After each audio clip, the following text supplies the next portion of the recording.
Eu sou William Siebert, sou ator, diretor da Trip Teatro, companhia fundada há 30 anos na cidade de Rio do Sul, Santa Catarina, e que desde então vem se dedicando ao teatro profissional, sempre com um olhar também muito especial e voltado para o teatro de animação e suas distintas formas. Eu comecei a fazer teatro com 12 anos de idade, numa companhia de teatro amadora lá da cidade.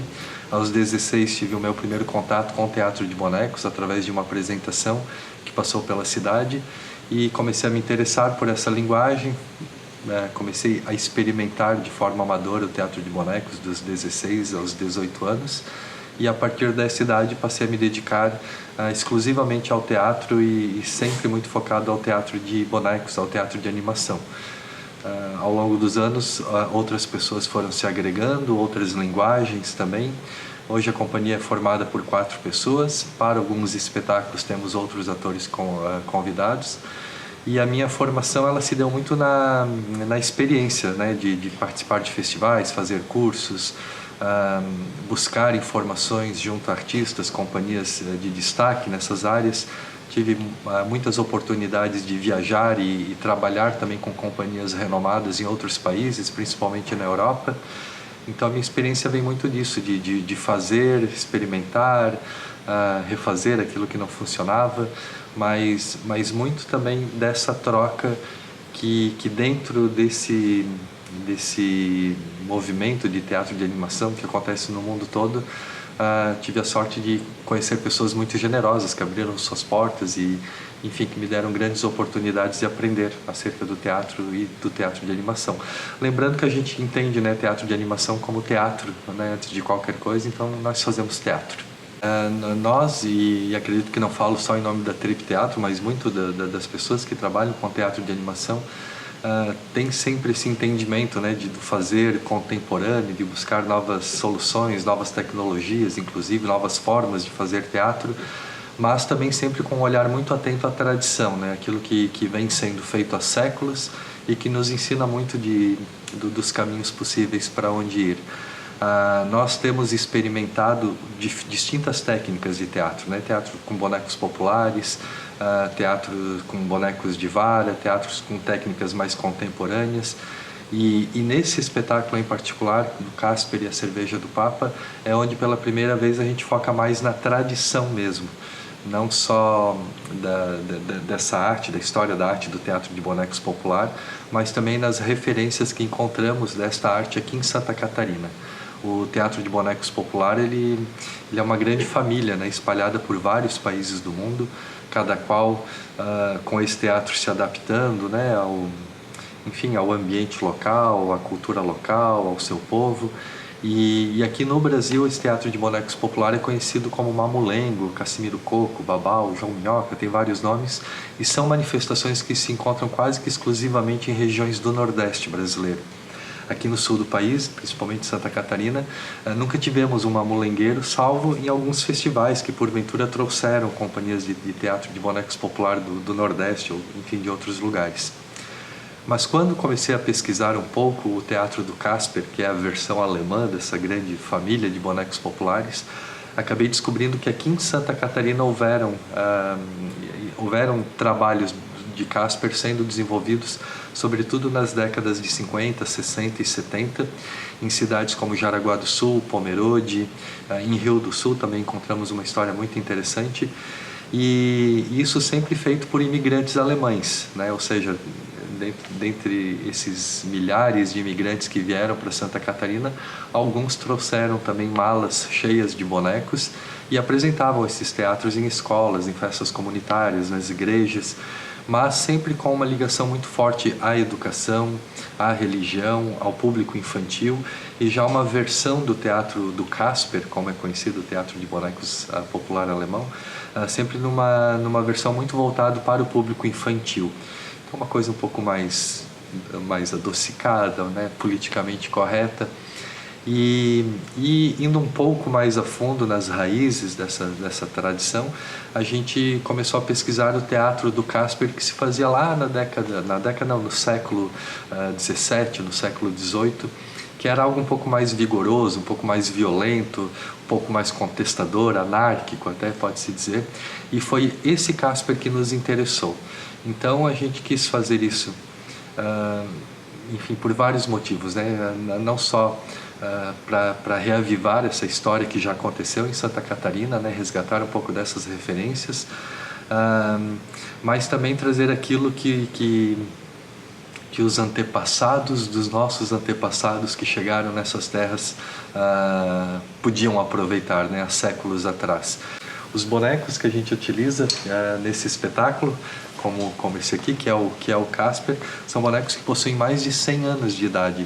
Foram utilizados por uma companhia na Alemanha no final do século XIX, começo do século XX.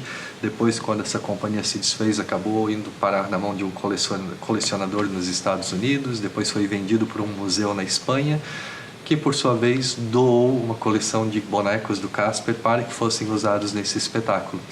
Então a gente não só resgata né, toda essa tradição, mas a gente traz ela também em cena através de um material rico em história e que sem dúvida nenhuma traz uma energia também diferenciada para o espetáculo.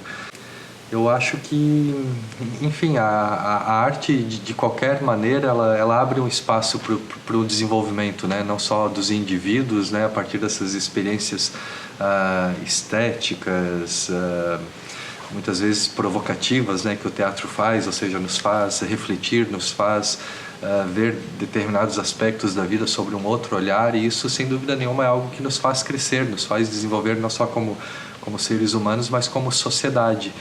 E esse teatro, essa tradição do teatro de bonecos popular, ele é muito contestador também, né? Ele é um espetáculo onde o público, mesmo sem entender muito, mas ele se projeta nesses personagens, né? Essa relação de arte com educação, a gente sempre teve sempre talvez não, mas foi uma consciência, uma opinião que se construiu também ao longo da nossa trajetória, que nós não estamos aqui para educar de forma alguma. A gente está aqui para sensibilizar. E é aí que a gente acha que a cultura e a educação se complementam.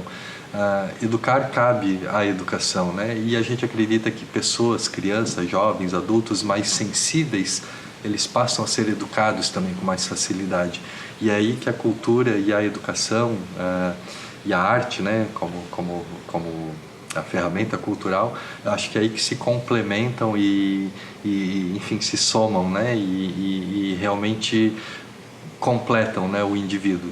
Então, quando a gente faz um espetáculo, nós não temos, ou buscamos não ter um interesse de educar de uma forma, de passar uma moral, tem que ser assim e não assado. O que a gente quer é mostrar situações, dar oportunidade para o público fazer suas reflexões, tirar suas próprias conclusões. E esse exercício eu acho que ajuda muito também no processo educativo. Mas não é, e acho que não pode ser nosso papel como artistas querer educar. A gente precisa trabalhar o lúdico, a imaginação, outras questões que vão ajudar a educação. Então, né, enfim, repetindo, a arte complementa a educação, mas não deve nunca substituí-la. E o contrário também serve. Bom, nesses 30 anos de dedicação ao teatro, de Trip Teatro, a gente teve a oportunidade, claro, de acompanhar um grande desenvolvimento do teatro de bonecos. Não só em termos de novas linguagens, né? Então, o que era só o teatro de bonecos, que já mudou sua nomenclatura, hoje é teatro de animação, ou teatro de formas animadas, o que abarca outras manifestações, né, de teatro de animação, como teatro de objetos, como teatro de sombras, enfim. Isso tem se ampliado cada vez mais e tem se qualificado muito também. E aqui Santa Catarina eu acho que é um grande exemplo para o país de o quanto o teatro de bonecos tem se desenvolvido. Seja através da busca das companhias, seja através do conhecimento desenvolvido dentro das universidades aqui de Florianópolis. Tanto a UFSC quanto a UDESC hoje tem cursos de artes cênicas e dentro desses cursos tem matérias voltadas para o teatro de animação. E houve sempre um diálogo muito próximo entre aquilo que se produz dentro da academia e aquilo que se produz dentro das companhias, enfim, nos seus cotidianos, né, de trabalho.